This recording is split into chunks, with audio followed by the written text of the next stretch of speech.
જિલ્લાના કેટલાક ઔદ્યોગિક એકમો દ્વારા છોડવામાં આવી રહેલા કેમિકલયુક્ત ઝેરી પાણીના કારણે બહુચરાજી તાલુકાની ખારી નદીમાં ગંભીર પ્રદૂષણ ફેલાયું છે।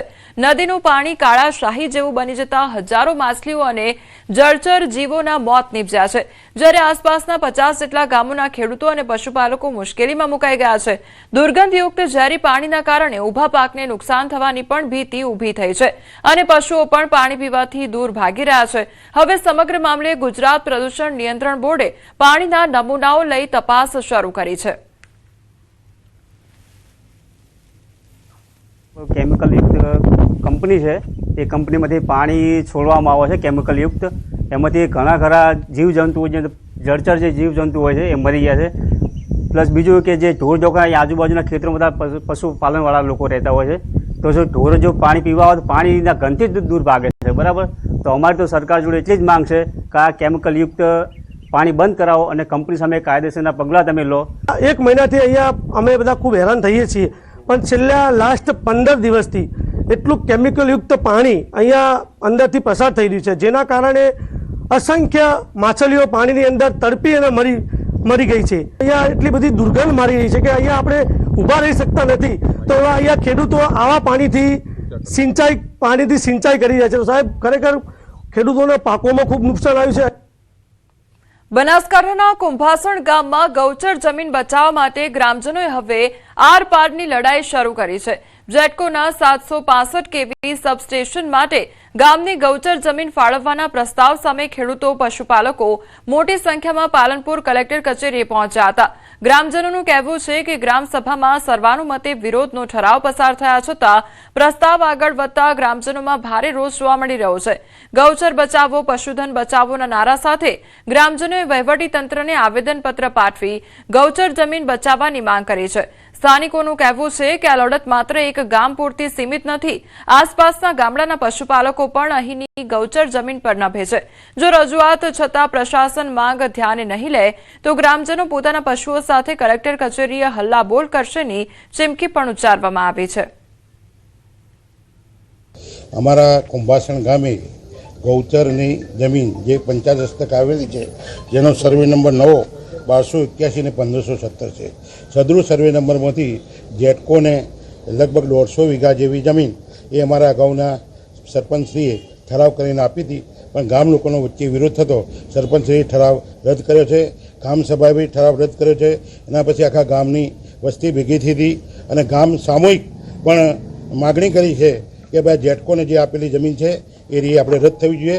અને અમારા ગામનું ગૌચર જે અમારી ઘણી પેઢીઓથી એના પર નિર્ભર છે, એનો નિભાવ એના પર ગાયો રાખીને કરે છે, પશુપાલન રાખીને એ જ ગૌચર જેટકો કંપનીને આપવામાં આવે તો અમારા લોકોનો જે આજીવન જીવિકા છે એને બહુ તકલીફ પડે એવું છે। અમને અમારું કહેવું એમ છે કે અમારા ગામમાં ગોચર બહુ નહિવત છે, નોંધપાત્ર છે। ઢોરોની સંખ્યા વધારે છે, તેમજ આજુબાજુના 10 ગામના ઢોર અમારા કુંભાસણના જરાવ પર નિર્ભર છે, તેમજ ગામમાં પાણીનો બહુ અભાવ છે, માટે ચોમાસું ગામની પબ્લિક પશુપાલનવાળી પબ્લિક ગોચર ઉપર નિર્ભર છે।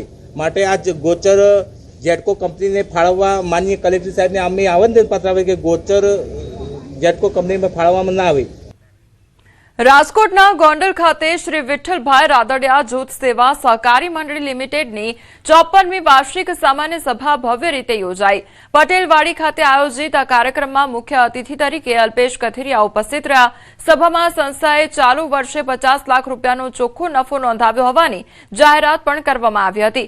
સાથે જ સહકારી ક્ષેત્રને વધુ મજબૂત બનાવવા, ખેડૂતો અને મહિલાઓને આર્થિક રીતે સશક્ત બનાવવા તેમજ વિકસિત ભારત 2047ના સપનાને સાકાર કરવા સહકારી માળખાની ભૂમિકા અંગે વિસ્તૃત ચર્ચા કરવામાં આવી।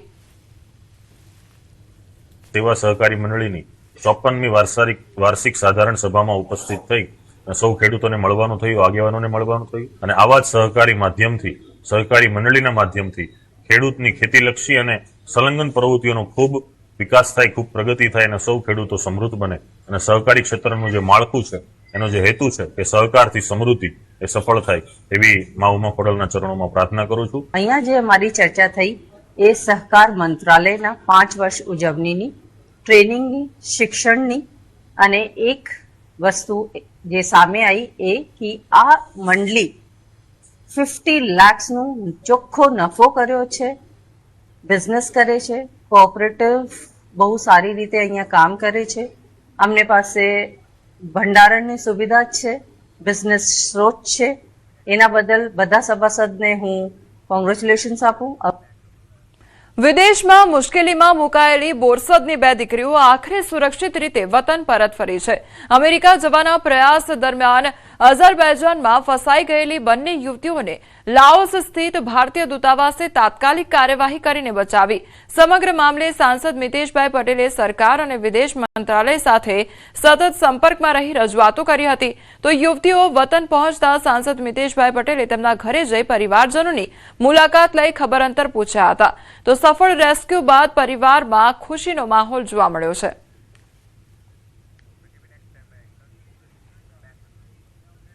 ગીર સોમનાથના ગીર ગઢડાના થોરડી ગામે દીપડાના હુમલાની વધુ એક ઘટના સામે આવી. કેળાના બગીચામાં કામ કરી રહેલા કાકા ભત્રીજા પર અચાનક દીપડાએ હુમલો કર્યો તો હુમલામાં બંને ગંભીર રીતે ઇજાગ્રસ્ત થયા હતા. ઇજાગ્રસ્તોને પહેલા ગીર ગઢડા હોસ્પિટલ અને ત્યારબાદ વધુ સારવાર માટે ઉનાની ખાનગી હોસ્પિટલમાં ખસેડવામાં આવ્યા છે. ઘટનાની જાણ થતાં વન વિભાગની ટીમ સ્થળ પર પહોંચી હતી અને દીપડાને પાંજરે પૂરવા માટે કવાયત હાથ ધરી છે. બનાવ બાદ સમગ્ર વિસ્તારમાં ભયનો માહોલ પણ છવાઈ ગયો હતો. તો ગ્રામજનોએ વન વિભાગ પાસે વધુ અસરકારક પગલાં લેવાની માંગ કરી છે. એ નિરણ વાટતા હતા અને દીપડો ઓચિંતાનો આવીને હુમલો કર્યો અને હું ત્યાં સાઈડમાં 100 મીટર દૂર હતો. દોડીને પહોંચ્યો. જંગલ ખાતાના અધિકારીઓ પણ હતા. એ બિચારા દોડીને આવી ગયા અને અમે બધા થઈને એને ભગાડ્યો. દીપડા જંગલ ખાતાવાળા પકડે તો છે પણ એને પાછા બીજા એરિયામાં ન મૂકો. એને કોઈ જગ્યા એવી જગ્યાએ મૂકો કે જે પાછા ફરીથી ન આવે. ગીર સોમનાથમાં સેલ્ફી લેતા કિશોરનો વિડીયો વાયરલ થયો છે. સિંહ સાથે સેલ્ફી લેતા હોવાનો વિડીયો વાયરલ થયો છે.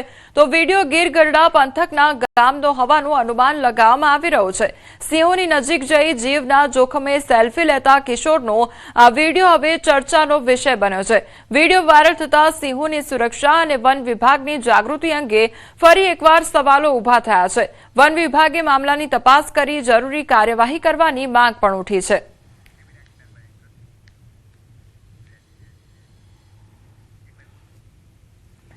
તો ગીર સોમનાથની આ ઘટના સામે આવી છે કે જ્યાં સિંહ સાથે સેલ્ફી લેતો હોય કિશોર તે પ્રકારનો વિડીયો વાયરલ થયો છે, જેના કારણે વન વિભાગની કામગીરીને લઈને પણ અનેક સવાલો ઉઠી રહ્યા છે.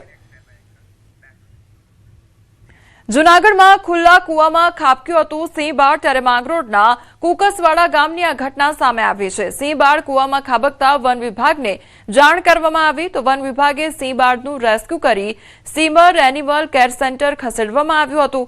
અવારનવાર કુકસવાડા નજીક સિંહોની અવરજવર જોવા મળતી હોય છે તો રેસ્ક્યુ કરાયેલા સિંહબાળની સ્થિતિ તંદુરસ્ત જોવા મળી રહી છે. અરવલ્લીના મેઘરજ શહેરમાં રખડતા આખલાઓનો આતંક સતત વધી રહ્યો છે. એક જ દિવસમાં 2 અલગ અલગ સ્થળે આખલાઓ વચ્ચે ભયંકર જંગ થતા સ્થાનિકોમાં દહેશત ફેલાઈ ગઈ હતી. રહેણાંક વિસ્તારમાં થયેલા આખલાઓ વચ્ચે યુદ્ધ જેવી સ્થિતિને કારણે લોકોમાં ભારે ભય જોવા મળ્યો હતો.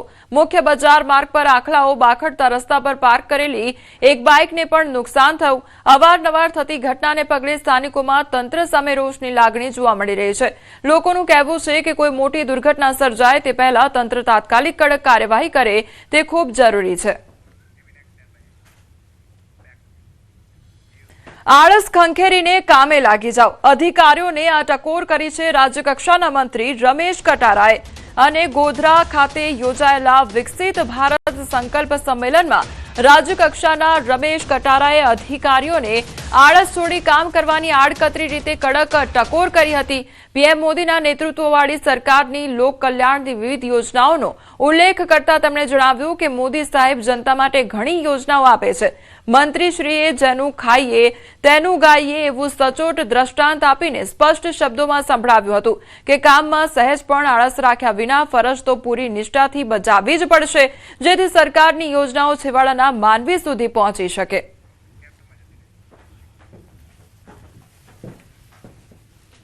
યોજનાને આપણને સરકારી યોજનાનો લાભ મળે. મિત્રો ઘણા લોકોને કંટાળો આવતો હોય કે મોદી સાહેબ આ સરકારમાં અધિકારીઓને ખૂબ કામ કરાવે, ખૂબ મહેનત કરાવે.